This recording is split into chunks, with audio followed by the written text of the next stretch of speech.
नमस्कार मैत्रिणींनो, स्वागत आहे तुमचं माझ्या लाईफ ऑफ उत्कृष्टी मॉमी या चॅनलमध्ये। सृष्टी आणि उत्कर्ष आता शाळेत गेलेले आहेत आणि त्यानंतर म्हटलं चला झाडांना थोडंसं बघून घेते। तर झाडांना छान अशी नवीन पानं फुटलेली आहेत आणि जेट प्लांटलाही नवीन अशा फांद्या येत आहेत आणि जास्वंदालाही छान असं एक जास्वंद आलेलं आहे आणि 5-6 कळ्याही त्याच्या तयार झालेल्या आहेत।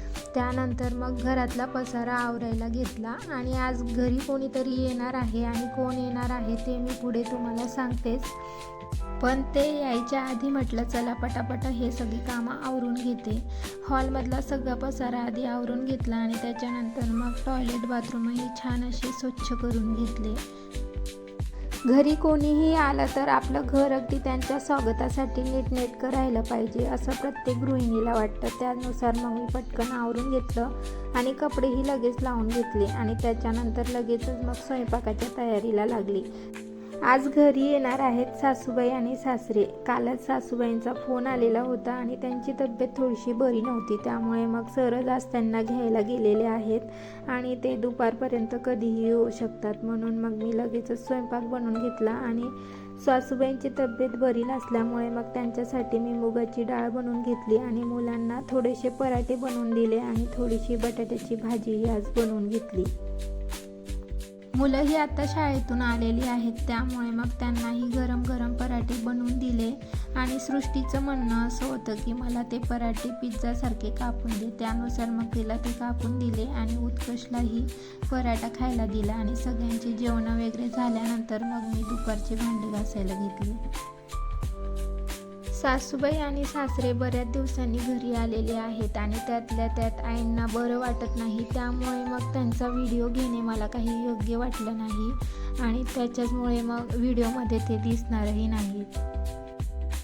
भांडे वगैरे स्वच्छ करून झाले आणि त्याच्यानंतर मग मी काउंटर टॉप स्वच्छ करायला घेतला आणि सध्या उन्हाळ्यामध्ये इतका सोसाट्याचा वारा चालतो की त्यामुळे घरामध्ये सगळीकडे धूळच धूळ येऊन बसते आणि कितीही स्वच्छ करा, आज जरी आपण पुसून घेतलं तर दुसऱ्या दिवशी तशीच सगळी धूळ खिडक्यांमध्ये जमा झालेली दिसते आणि दररोज मग ते स्वच्छ करावंच लागतं।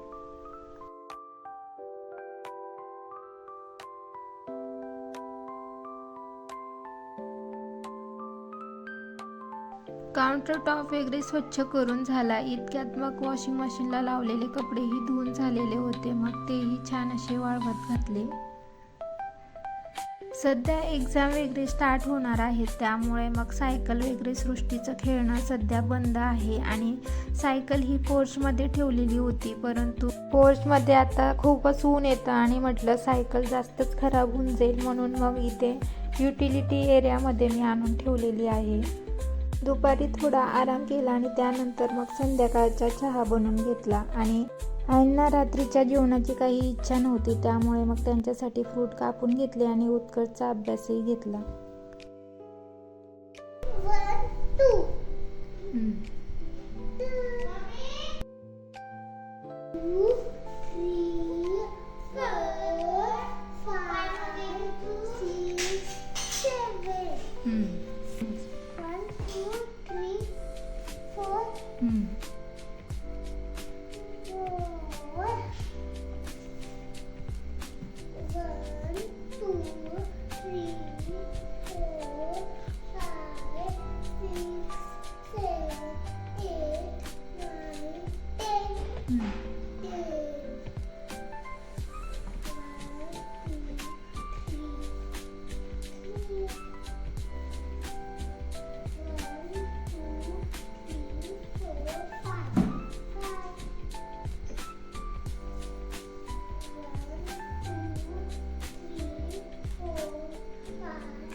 उद्यापासून उत्कर्षची एक्झाम स्टार्ट होणार आहे, त्यामुळे थोडीशी त्याची एक्झामसाठीची प्रिपरेशन करून घेतली आणि सगळ्या पायपुसण्या आज मी धुवून टाकलेल्या होत्या. त्या मी सृष्टीला आणायला लावल्या, तर आपल्या 2 फेऱ्या होऊ नये म्हणून तिचा स्ट्रगल तुम्ही बघू शकता.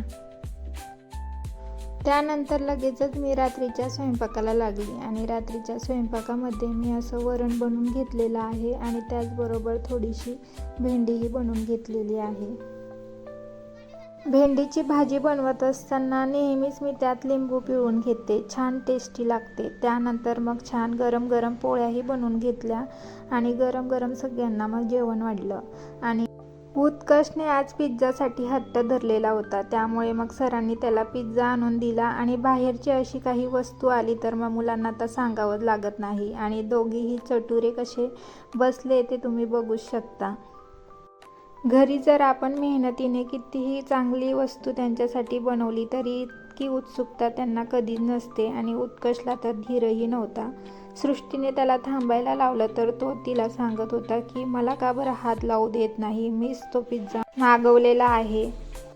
दोघं भावंडांच्या भांडणी झाल्याशिवाय तर कोणतंच काम होत नाही. त्याच्यानंतर मग भांडून वगैरे झाल्यानंतर छान त्यांनी पिझ्झा एन्जॉय केला आणि अजून माझे रात्रीचे भांडे घासायचे बाकी होते. मग त्याच्यानंतर मग मी ते भांडे घासायला घेतले. आज भांड्यांमध्ये मसाल्याचा डब्बा, तेलाची बरणी ही मी घासून घेणार आहे आणि चहा साखरेचे डब्बे, तेलाची बरणी आणि मसाल्याचा डब्बा तर माझा इतका खराब होतो की दर 4-5 दिवसांनी ते घासूनच काढावे लागतात. आणि जर ते स्वच्छ झाले म्हणजे किचन आपलं सगळं स्वच्छ आहे असं वाटायला लागतं. स्वयंपाकामध्ये या वस्तूंचा जास्त वापर असल्यामुळे सारखा स्वयंपाकाचा हात त्यांना लागतो आणि मग खूपच ते चिकट होऊन जातात आणि मग ते चिकट झालेलीही मग चांगली वाटत नाही. त्यामुळे मग ते छानपैकी घासून घेतले की मग 4-5 दिवस बघायचं कामच नसतं. भांडी वगैरे स्वच्छ करून झाल्यानंतर मग लगेचच माठही स्वच्छ धुवून घेतला आणि तोही भरून घेतला. रात्रभरमध्ये माठातलं पाणी छान थंडगार होऊन जातं, म्हणून मग मी रात्रीच माठ भरून ठेवते. आणि आवरता मला 11:15 झालेले आणि 11:15 वाजता काहीसं माझा गॅस ओटा छान असा आवरून झालेला होता. इथे दुधाचं पातेलं मी थंड करायला ठेवलेलं आहे आणि त्याच्यानंतर मग एवढी सगळी भांडी घासून घेतली आणि इथे माठही भरून घेत आहे. आणि इथेच माझं काम संपलेलं नव्हतं, अजून कपड्यांच्या घड्या घालायच्या बाकी होत्या, त्यामुळे मग ते कपड्यांच्या घड्याही घालून घेतल्या. आणि असा काहीसा आजचा माझा दिवस होता. आणि व्हिडिओ आवडल्यास सबस्क्राईब नक्की करा.